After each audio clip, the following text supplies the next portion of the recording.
proceed. Tapos, ilalagay yung number ng GCash number ng isesendan nyo ng pera. Tapos, kapag nailagay na, press OK.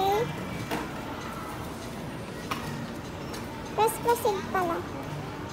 Tapos, kung magkanong amount ng isesend nyo. Then, send proceed. Tayo nyo lang saglit.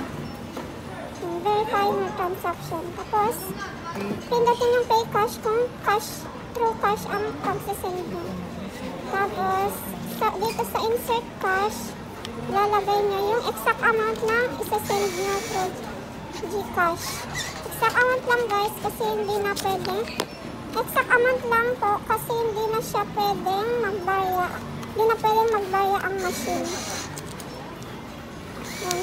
Insert ng isa-isa lang po ang pag-insert ng pera.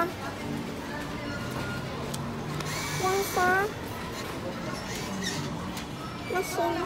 Tapos dyan makikita nyo kung magkano po yung na-insert ng pera.